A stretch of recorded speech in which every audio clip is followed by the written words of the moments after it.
Hello everyone and welcome to today's webinar, Advancing TSMO, Making the Business Case for Institutional, Organizational and Procedural Changes.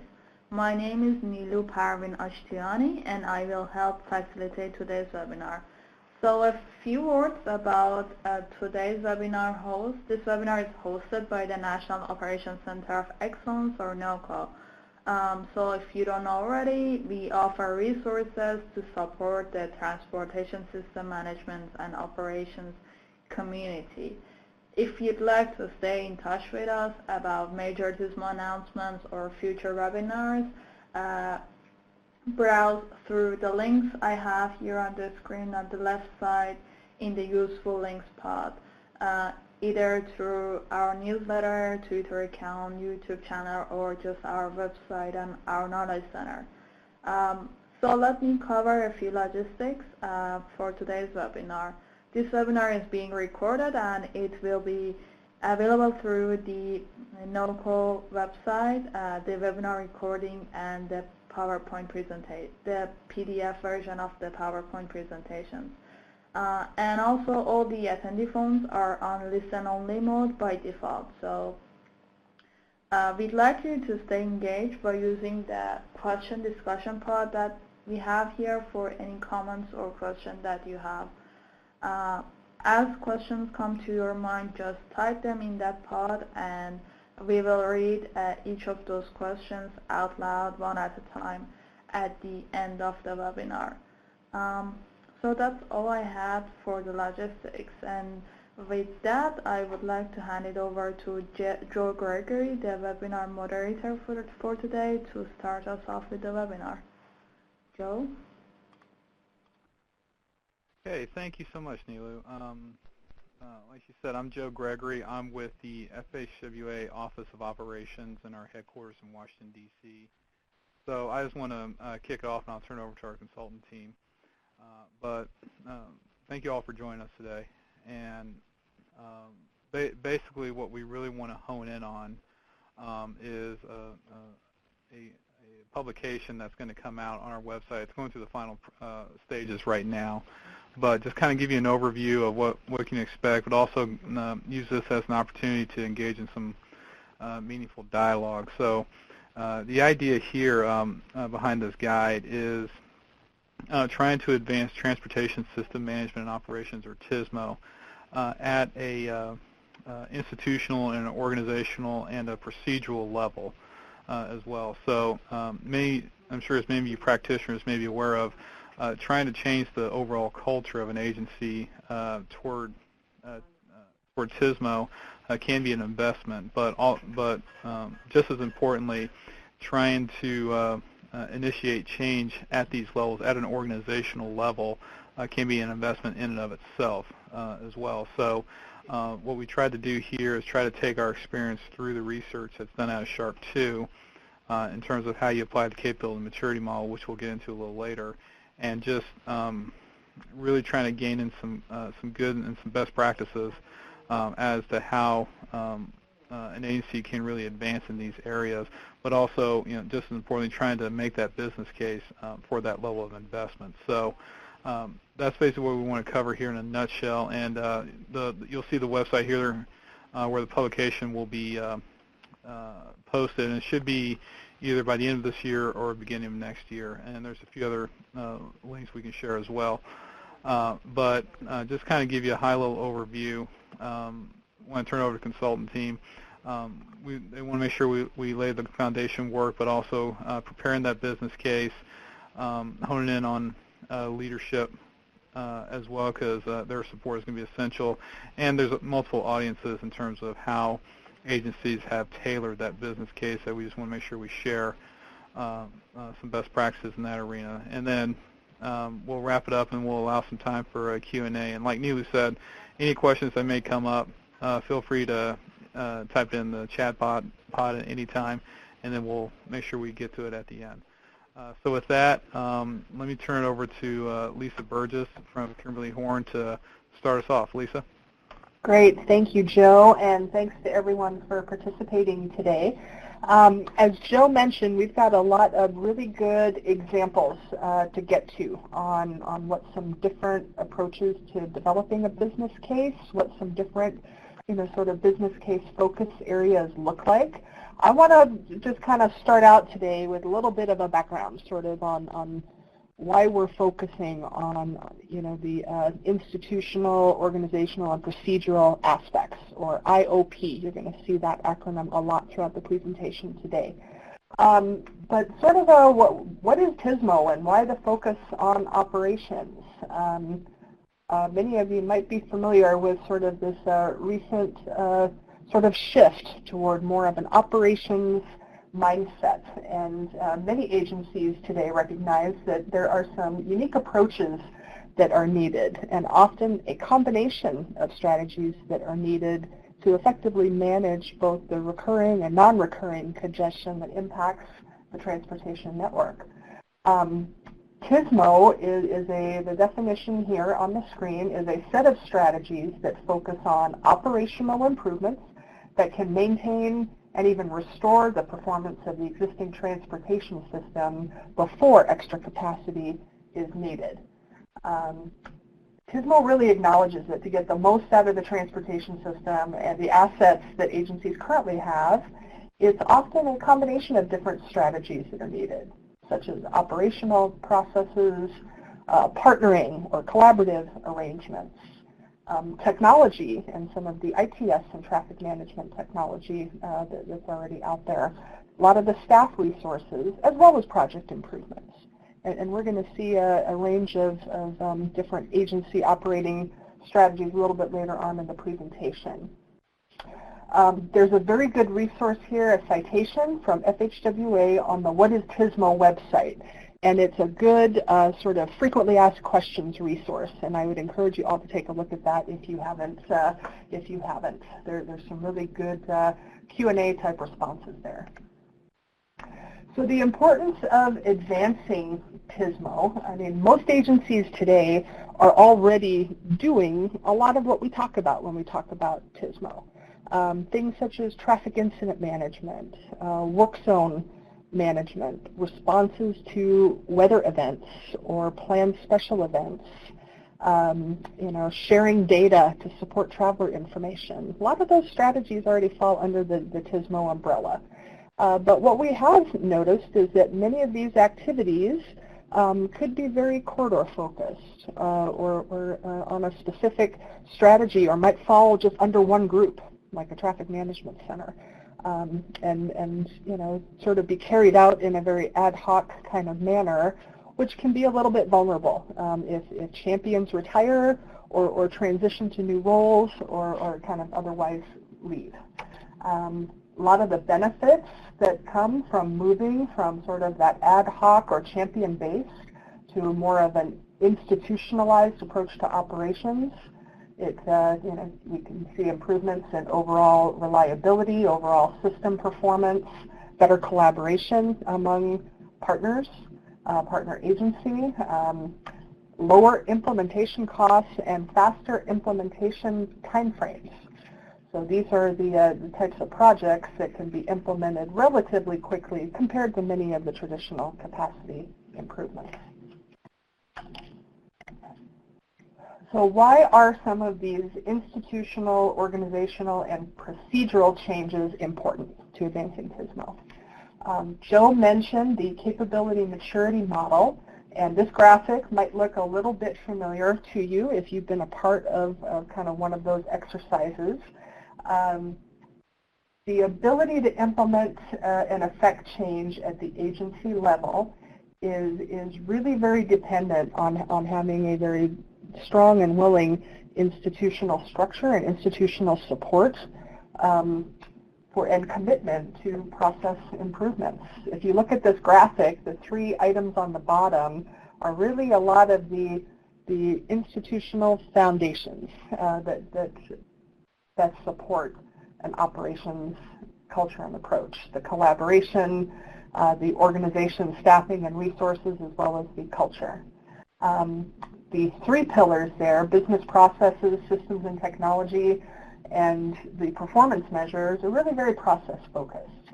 And research has shown through what this team has done with a lot of the capability maturity models and a lot of the SHARP 2 research that went into developing the capability maturity models is that a lot of the advancing a TSMO program and an effective TSMO program is more strongly tied to these elements here than it is to project budgets or just technology or who has the most staff resources. So there's a lot of important institutional links to be able to advance a TSMO program. So why are these changes important? Many of our institutional and organizational processes and procedures have been really designed for sort of that legacy environment.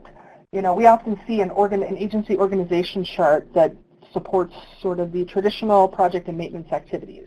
Groups or divisions can be aligned with different stages of project development, planning, design, environmental review, construction, maintenance, right? Another example is like procedural arrangements. Contracting and procurement might be really well suited, you know, to a traditional project environment, but doesn't translate easily when we start looking at things under the TSMO umbrella, like, you know, some of the technology needs or services like staff or data. So we recognize that, you know, there's a lot of long-standing and very entrenched processes at many agencies that are challenging to change. And, you know, by adapting some of those internal processes will help to really remove a lot of obstacles in terms of improving system performance, looking at it through the TSMO lens. We're going to see several examples of that a little bit later. So when we talk about institutional changes, these really involve sort of that strategic levels. You know, is TSMO part of an agency mission, vision, or strategic objectives, right? Is there a good environment for collaboration and for partnering? Are there agreements in place? Is there visible leadership support for operations and what operations does? And are there initiatives to improve awareness of TSMO across the agency? Or do other parts of the agency recognize, you know, sort of what operations is and what their agency is doing to advance operations? From an organization standpoint, I mentioned one of the examples is just how are agencies currently organized? Is it more in response to different stages of project planning, implementation, and maintenance? Some of the changes related to reorganization or staff training, staff retention, you know, we've seen some examples of units being relocated or realigned to help improve lines of communication, to help, you know, just better align groups that have functions that should be a little bit closer to each other. Reorganizing to give TSMO standing equal with some of the legacy functions. You know, is there a TSMO division or group that has a seat at the table on par with planning, design, capital programs, etc.? Are there important workforce development, training, recognizing that there are some unique staffing resources that might be needed to deliver operations? These are all examples of some of those organizationally focused changes. And finally, for procedures, improving how business and technical processes can better incorporate and adjust to some of the unique needs that a TSMO focus is going to bring. When we start looking at operational improvements or operations resources needed, it really does touch a lot of different levels within planning, budgeting, programming, and the agency's overall performance management approach. Some examples that we can share are looking at TSMO in terms of how is TSMO and operations addressed in the context of agency-wide planning. Are there some planning considerations for some of those unique operations needs? How does TSMO fit into project selection and project priorities as well as project development? Is operations part of the initial conversations, or does it come later in the process? And the effectiveness of operations on project development is really linked to where operations, kind of gets involved in that process. Are there operations performance measures identified and implemented? What about funding? Is funding for operations distributed across a lot of different groups and a lot of different projects, or are there some dedicated funds available for TSMO and for operations improvements?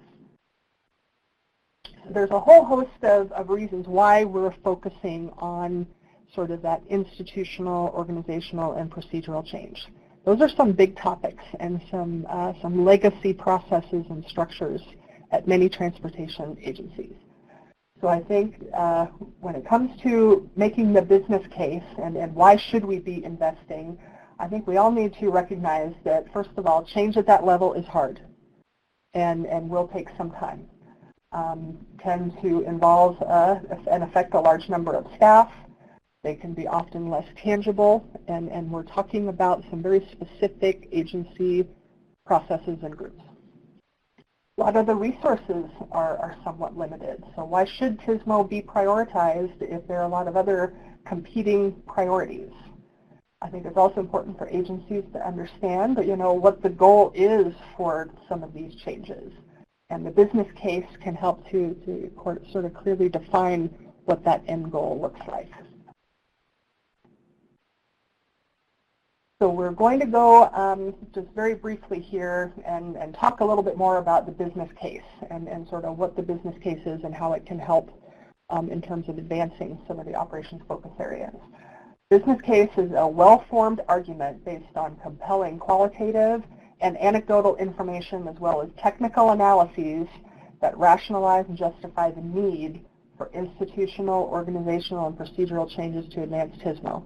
So we're going to be transitioning here to some really good examples of both very compelling anecdotal sort of arguments for supporting TSMO, as well as data that can help justify the need to focus on operations. So I'm going to turn it over to Katie to talk a little bit about how to go about making an effective business case. Hi, everyone. Hopefully everyone can hear me all right.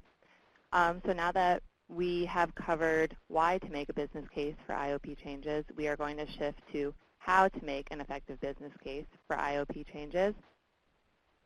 And the guide that this presentation is based on provides a framework for developing and communicating the business case for making IOP changes to advance TSMO. And just a high-level overview to start off of what this framework involves is identifying the transportation problems to be addressed, relating the problems to the need to advance TSMO, showing how effective TSMO requires certain IOP changes, and illustrating the payoffs versus the cost of these specific IOP changes. And so the guide and the rest of this presentation are organized into 4 parts. The first part is getting started in thinking about and approaching the business case. The second part is actually preparing the business case. The third part covers agency leadership for IOP changes. And the fourth part is about tailoring the business case to specific key audiences. So now we're going to jump in on the first part, getting started in thinking and approaching the business case. And so first, it's important to note that the business case can take a variety of formats depending on audience objective. And some examples of these formats include a formal technical report or a shorter technical memo. It can be a web page, short handouts or flyers, presentations, an elevator speech, or just informal conversations. So a lot of what we talk about today can ultimately be put into a wide variety of formats based on the audience and the objective. Who should make the business case? There essentially is no one role or person who necessarily should be the person spearheading a business case, but they should be staff with a good understanding of the agency's TSMO capabilities, activities, plans, and challenges. And these individuals can be staff involved in TSMO activities, staff champions, staff involved in related agency initiatives, other initiatives that touch operations or TSMO, or agency leadership. There's a wide variety there as well. Okay. And the last component of the sort of getting started stage is to become familiar with and begin thinking through a series of key characteristics of an effective business case. And the rest of the guides, framework, and today's presentation really applies and builds on these characteristics. So we're just going to present them at a high level here. And we're going to go into more detail in today's presentation. And the guide also provides a lot more detail. And so I'm just going to run through each one of them, like I said, at a high level. The first characteristic, characteristic A, would be tailoring the IOP business case to local priorities, which is to say, tailored to the local transportation context, considering needs and existing TSMO activities.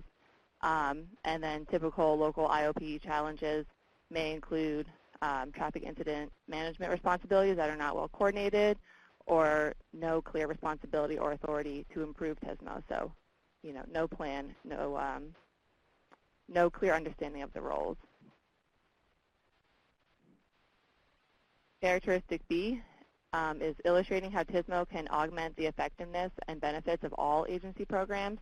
And by this we mean TSMO does not compete with important legacy agency functions, and TSMO can also be added to a wide variety of projects to increase the effectiveness of these other projects. Characteristic C, specifying the strategic IOP changes needed. So this is really talking about as specific as you can be given the format of the business case, what IOP changes we're talking about, and relating these changes to the appropriate decision-making level, because key improvements are often outside the span of control of TSMO managers and require support and authorization from senior leadership. And there'll be more on this later.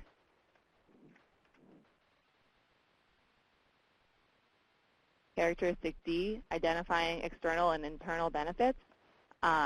Again, we're going to discuss this more later, but at a very high level, IOP changes provide two general types of payoffs, external and internal. And external payoffs to customers flow from the enhanced ability to implement TSMO solutions. And internal payoffs can be thought of in several ways, including payoffs related to staff efficiency and minimized redundancies.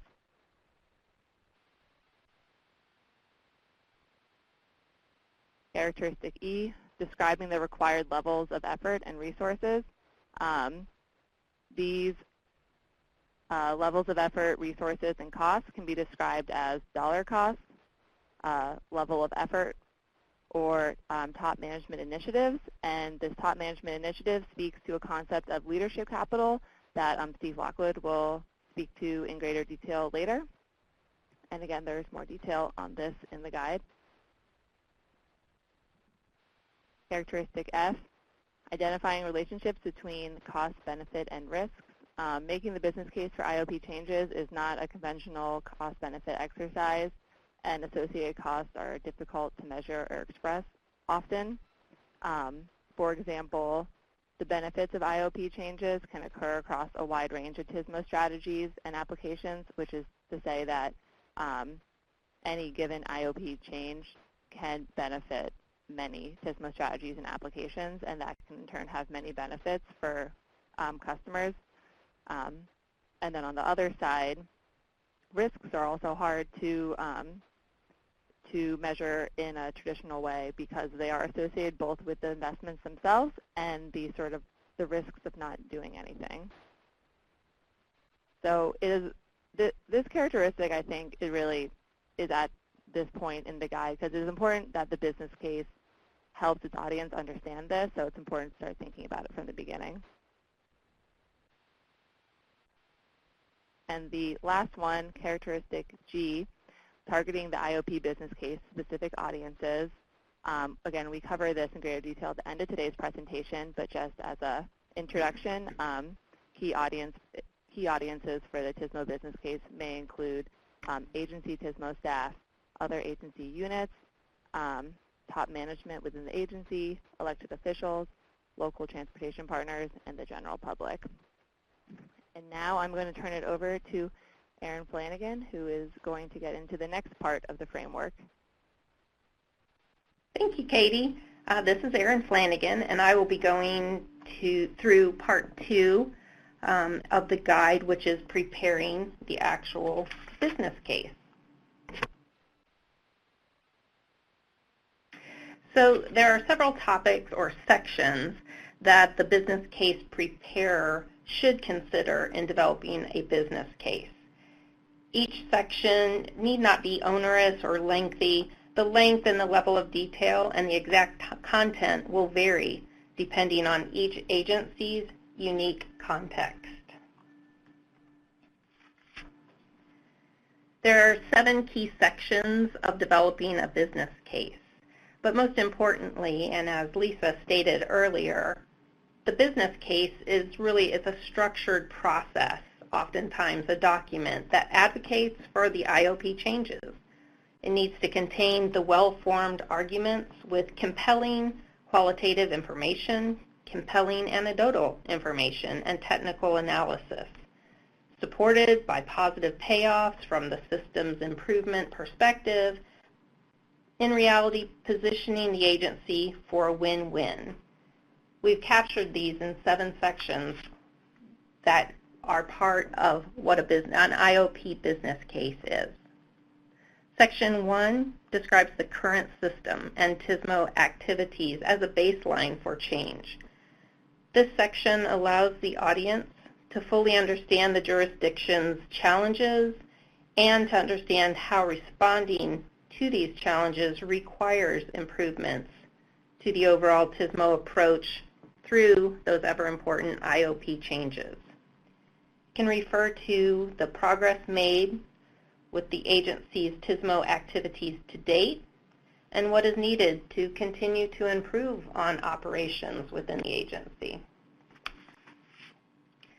Example content in this section of a business case would be then the current TSMO-related challenges and existing TSMO activities given a historical context, and how current system performance compares to the desired goals.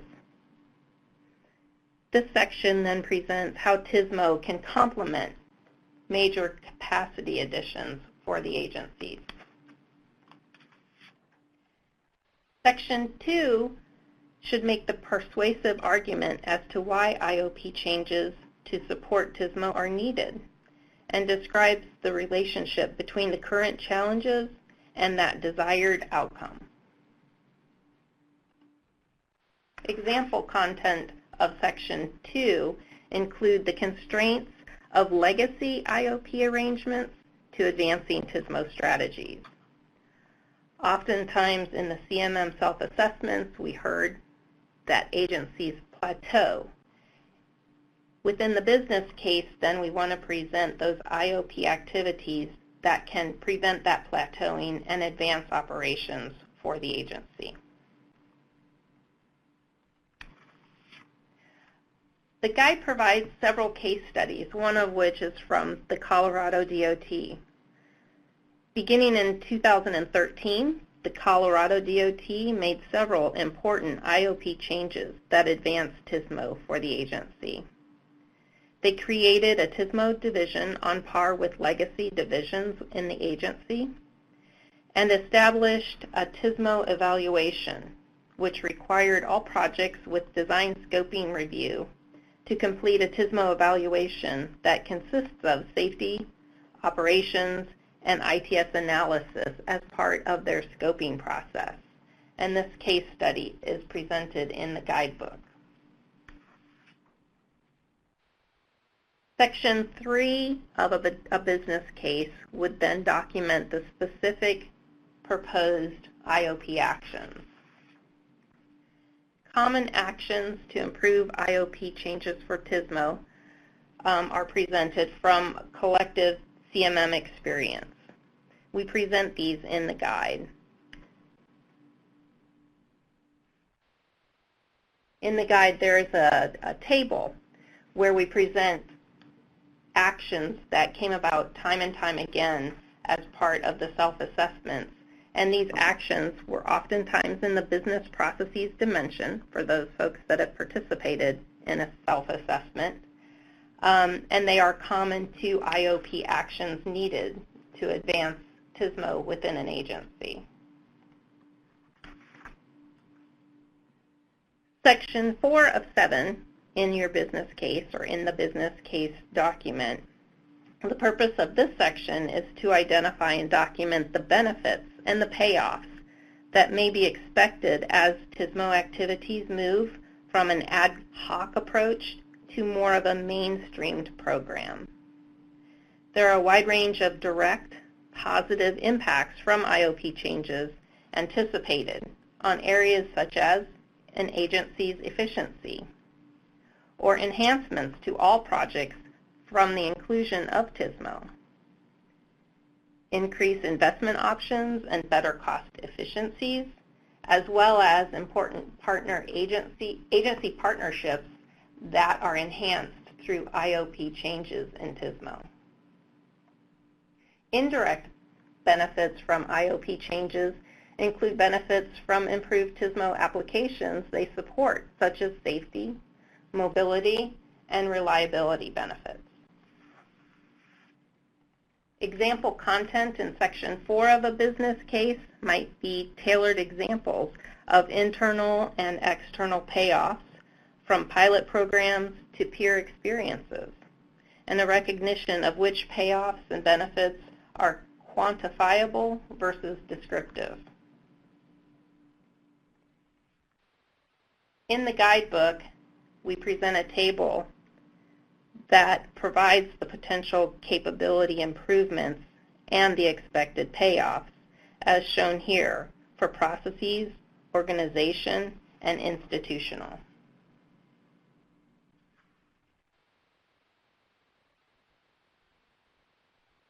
Section 5 of the business case is where the business case identifies staff and resource requirements associated with implementing proposed IOP changes.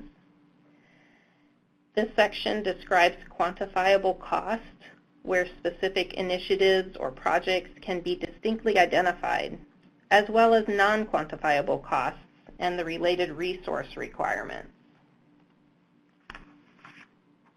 The guide presents a table of the level of effort type along with a measure needed to accomplish this effort. For instance, within a level of effort for an agency's champion, their efforts to overcome skepticism. And the measure of what was needed to accomplish that would be a % of staff time required or peer capital of needed. And Steve Lockwood will be presenting information on this in the next section. The guidebook presents a case study of the state of Michigan in implementing their TSMO implementation and strategic plan. The plan developed action matrices for a whole spectrum of Michigan DOT-related TSMO functions, for instance, safety, field equipment, data, and 7 other specific functions. While these action matrices are internal documents that the Michigan DOT staff have generated, they continually update and track their progress with these matrices. Michigan DOT staff outlined the resource requirements necessary for the actions they're responsible for, as well as detail who the staff lead is, the staff support, the resources that are needed, and the timeline for accomplishing the actions. This slide presents an example matrix that the state of Michigan is using to advance their operations. Section 6 in the guidebook and Section 6 of the proposed business case document discuss the balance between the rate of return and the risks.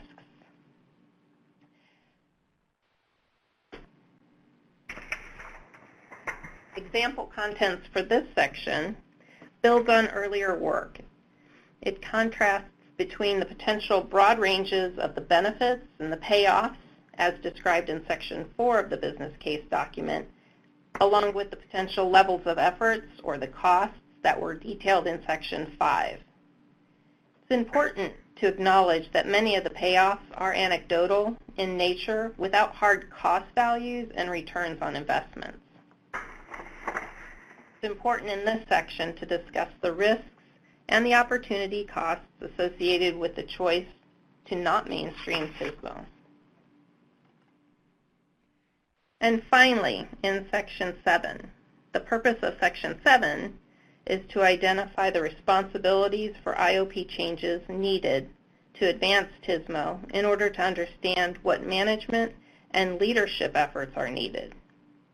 Many of the needed organizational, policy, and funding changes required in converting TSMO concepts into mainstreamed programs components.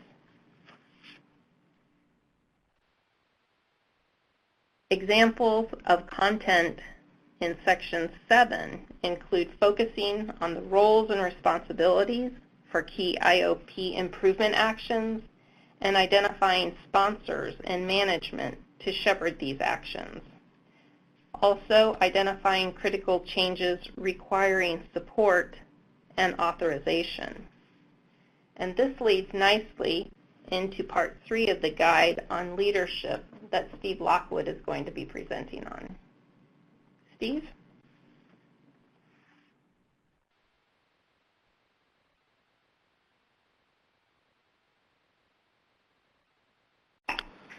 Steve, you may be on mute because we cannot hear you.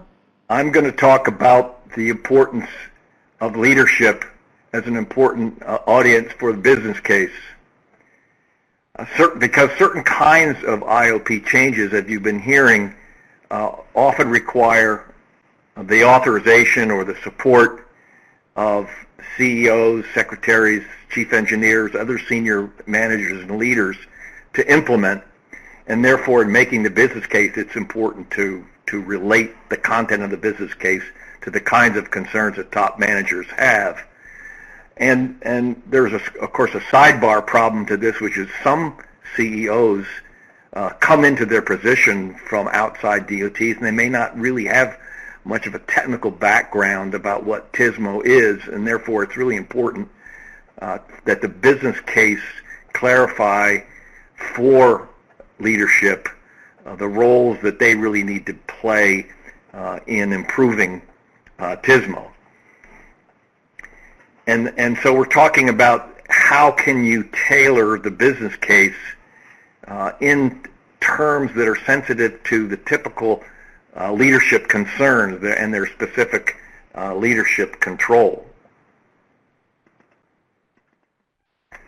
Now, leadership, the literature of leadership in management studies and also the experience of the CMM workshops that we had around the country to date suggests that their interests, the resources they have, can be divided into three general areas. And don't be put off by the terminology here. In effect, the experience is that making the case, the business case, needs to be in terms that respond to their particular issues. And one dimension of this is what's known as reputational capital, namely that it's important to make it clear in the business case that TSMO is essential to executing and advancing the agency mission that they as leaders are, of course, interested in. The second area of sort of leadership interest is known as representative capital, and this refers to the fact that agency leaders recognize that they have a key role or should have a key role in coordinating with and working, in many cases, directing their direct reports, the other leaders in the agency, and using these leaders to support the changes that they may, within their own arenas, be responsible for implementing. The third area is known as intellectual capital, and this really relates to sort of technical and management expertise. As we all know, DOTs are historically oriented around civil engineering culture, and the introduction of TSMO introduces some new, perhaps unfamiliar procedures, processes, and technologies, and it may be that in the business case it's important to emphasize to leaders what these changes are and the importance of making them to advancing TSMO. Of course, not all the IOP changes that an agency wants to make are necessarily require leadership direct involvement, as Aaron has indicated. And many can be carried out by those who are at the sort of TSMO program or activity area level. But some changes do require leadership involvement, and give examples of each of these kinds of changes. First of all, in the sort of institutional area, one example would be the importance of including TSMO directly in the formal agency's mission statement and policies as they're developed and circulated and promoted, along with their related goals, objectives, and performance measures. And this being a change in the sort of formal declaration of the agency orientation may require top management support.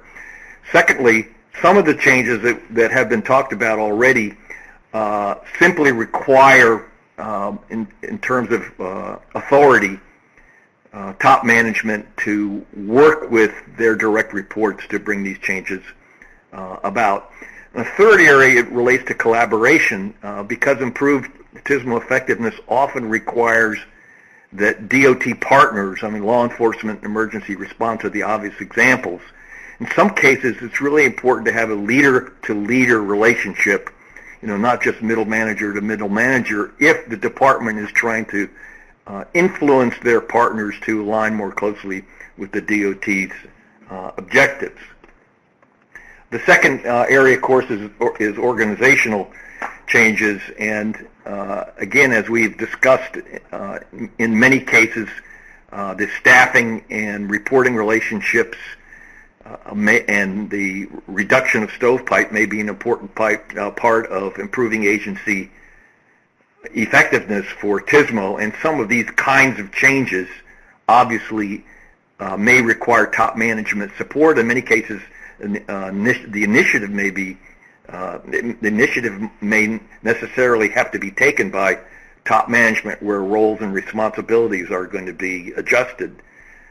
Another example is staffing.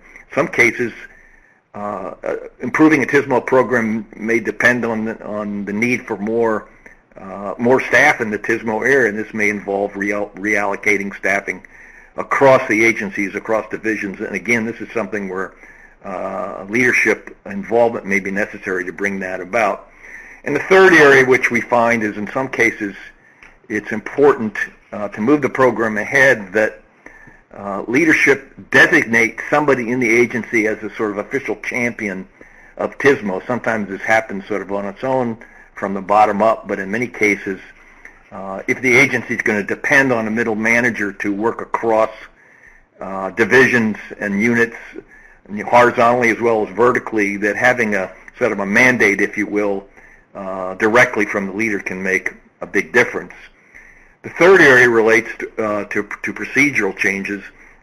And again, this is a case where some kinds of changes that may be needed are things that will not happen if the leaders, if top management don't, in effect, say, we're going to do this. And, one example that we found is the formal incorporation of TSMO into the planning program and budgeting process. There are a lot of constraints. There's a lot of legacy ways in which that is done, a lot of inertia. In some cases, it takes leadership direct intervention to move that forward. This is also true with other really important processes and procedures in the DOP. An example might be the project development process. Again, a formal process that's well integrated typically in agencies, and inserting TSMO into the project development process may also require direct top management support. So that's a kind of a quick high tour of the areas in which a business case may need to focus on the specifics of what is needed from top management. this along to Aaron, who's going to talk about audiences. Great. Thanks, Steve.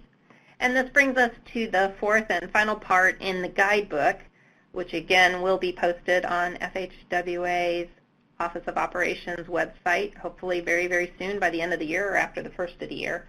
Part 4 of the guidebook talks to tailoring the business case to specific audiences. In making the business case for IOP changes for TSMO, it will be important to gain support of a variety of stakeholders. This will require tailoring the business case to various audiences throughout the agency and beyond the agency, including agency leadership, the technical management and staff of the agency, as well as transportation partners, and let's not forget about the general public. In tailoring the business case to the specific audiences, the guide details how when you are tailoring a business case to agency leadership, the business case should be very short, concise, with examples, both internal and external, that illustrate the proven benefits with anecdotes or technical details as available. It needs to show the link between TSMO and the overall agency's mission and initiatives. But then when you're thinking of a business case that might need to be more technically detailed for the technical management and staff of the agency, you want to provide the technical discussions, but make sure that the material is skimmable, not assuming that there's a lot of time by technical management to get into the weeds, but being able to provide that information in a skimmable format. And it should acknowledge that the agency already does many TSMO activities and highlights that advancing TSMO benefits all roles and responsibilities. And then the third audience here on this slide are transportation partners, highlighting how increased collaboration around TSMO will enhance their own programs in addition to the agency's programs, providing the technical detail, generally sliding scale for partners depending on their familiarity with TSMO. And this goes to Richard's question in the chat box as far as business cases can be tailored to your partners.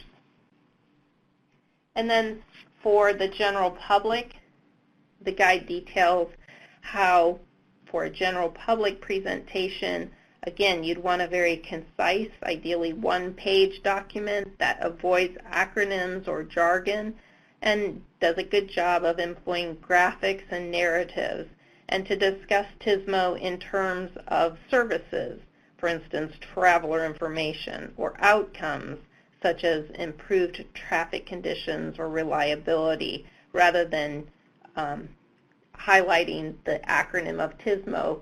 Provide those details to the general public about what their improvements will be. This slide presents a one-page business case that the state of Michigan made for issuing to their general public. Does not have any jargon, does not have acronyms, and is very highly graphical and presents what Michigan is doing to improve operations for the general public. And then the elevator speech. Steve made mention of an elevator speech. In preparing and practicing an elevator speech, it's an invaluable way that an agency's TSMO unit can improve the FC of the business case for IOP changes. Elevator speeches are typically delivered verbally in about a minute or less, the time it takes to ride an elevator. In general, an elevator speech for IOP changes for TSMO should contain that overall objective and desired IOP changes, that consistent message for the agency of advancing IOP and advancing TSMO. Your elevator speech should include your top priority for what IOP changes are needed in the agency, what the agency wants to accomplish, and that basic argument or rationale for making the changes. And if possible, reference during this elevator ride the agency's business case that might be documented in some electronic way or be contained on a website to be able to share with the person that's receiving the elevator speech an additional resource that they could go to find a documented business case that exists. Now I'm going to turn it back over to Joe Gregory to provide the key takeaways from today's webinar and the guidebook. All right, thanks, Erin. So you've heard a lot so far today, and just kind of want to wrap it up and just kind of summarize what we went over, and then just allow some time to open up the floor for some Q&A. But basically, with the highlights, I mean, changes at an institutional and organizational and procedural level,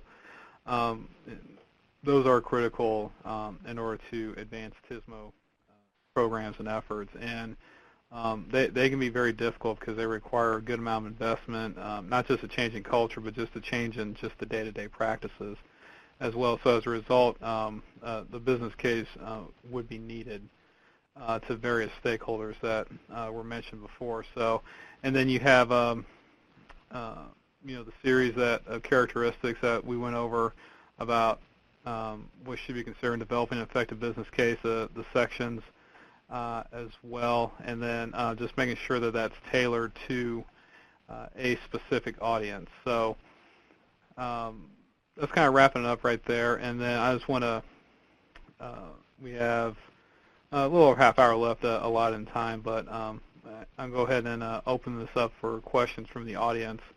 And feel free to type in the chat pod. And I don't know if Neela, if they can get out of listen-only mode if they want to ask a question or not, but if not, we can just use the chat pod. And then while y'all are thinking about the questions, there is one in the chat box someone already put in there. So I can start off a response and then turn over to the team if they want to follow up. But the question is the business case made only to the state DOT? What about local government partners during a traffic incident response?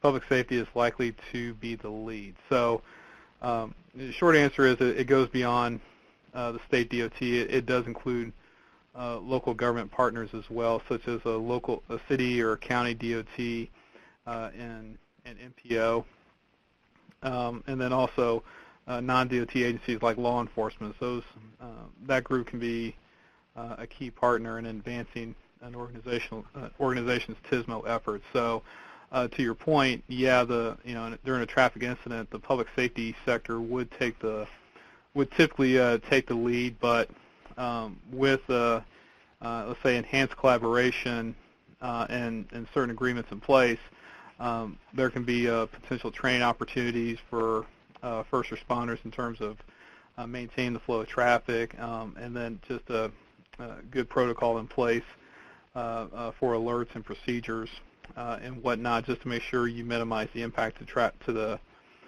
transportation system while they're trying to clear the scene. So that's one example there. So, and I'll turn it over to the team if they want to add on anything to that.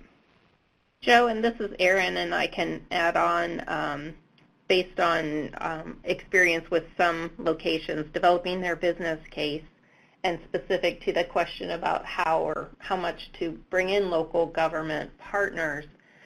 Oftentimes the business case is made with an agency's desired outcomes, and it's a consistency thing where the business case is made, what their objectives are and how they're going to accomplish it, what actions are needed to advance operations, but then keeping the same and consistent theme and message. The business case then can be further tailored to specific audiences. For instance, if an agency has 4 objectives to advance operations and one is very specific to first responders, then a business case can then be tailored to those first responders, highlighting that specific objective, not discounting the other 3 objectives, but clearly focusing in on that objective that is relevant to the specific audience you're making the business case to. So that's one very clear example of the benefit of having a documented business case. Steve or Lisa, can you think of other information? Yeah, this is Steve. Sometimes this is very strategy specific. those TSMO strategies that are by definition multimodal or multi-jurisdictional, like, for example, integrated corridor management or active traffic management, where you may need coordination across or between local governments and state DOTs, for example, with respect to diversion plans or ramp backups that may occur with regard to ramp metering.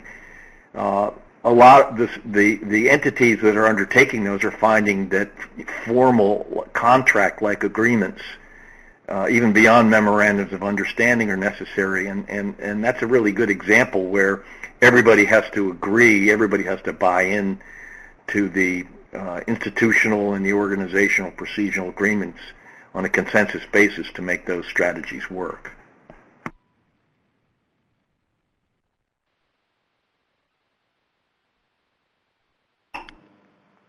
So while you're thinking of questions, I wanted to mention that right now you can also download the PDF of the slides directly from the download slide pod here.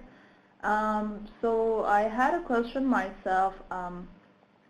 You, in your presentations, mentioned the case study of Michigan DOT as an example in several places. So I was just curious to see if there were other case studies or other agencies that that were put in the report as examples of different parts.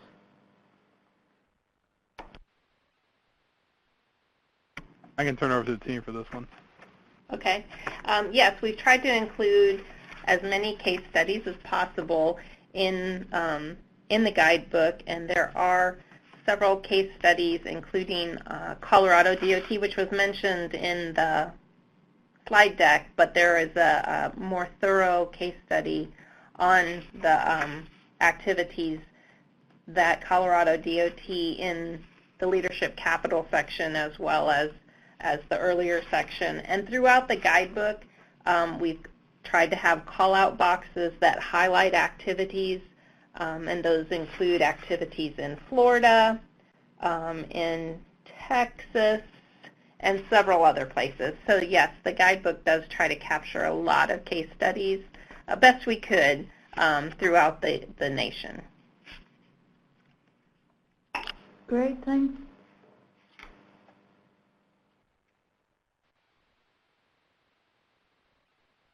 All right, any other questions? And it doesn't necessarily have to be a question. If there's anyone out there that, if this presentation resonated, or at least part of it, if they're willing to share their experiences in this case too, for the benefit of the group, we can open that up as well.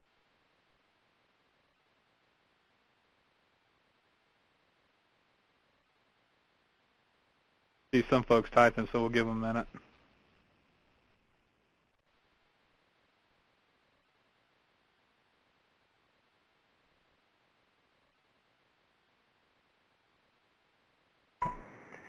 Joe, this is Steve. I'd like to ask the participants in particular if anybody has an example where they successfully dealt directly, communicated directly with their top leadership, particularly with the secretaries or CEOs of their DOTs, and by so doing made something happen that might not otherwise have happened.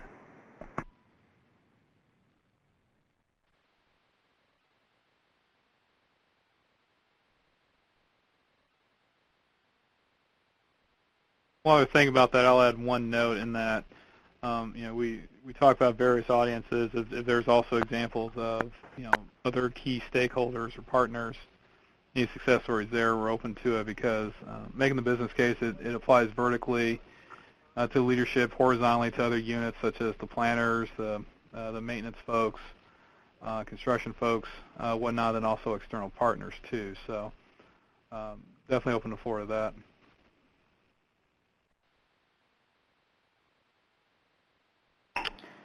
So I've activated the self-unmuting on the phone, so if any of the audience is interested in talking over the phone, they can press *# count on their phone and they should be able to talk.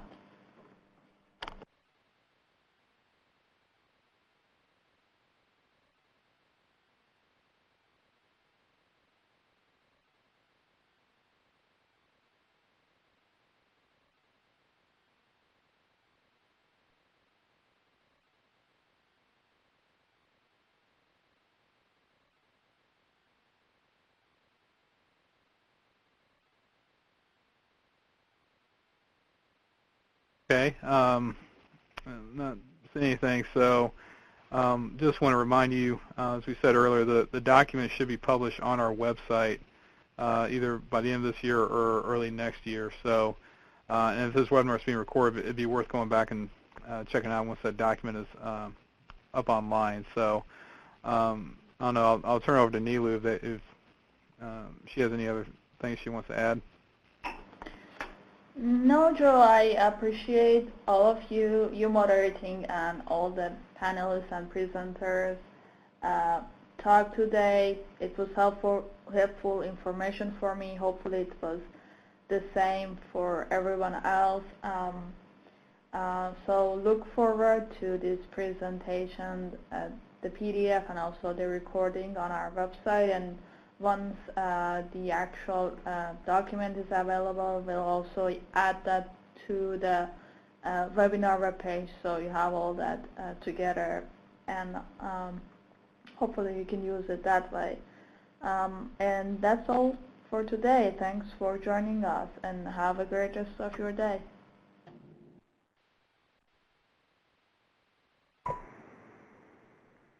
Thank you, everybody.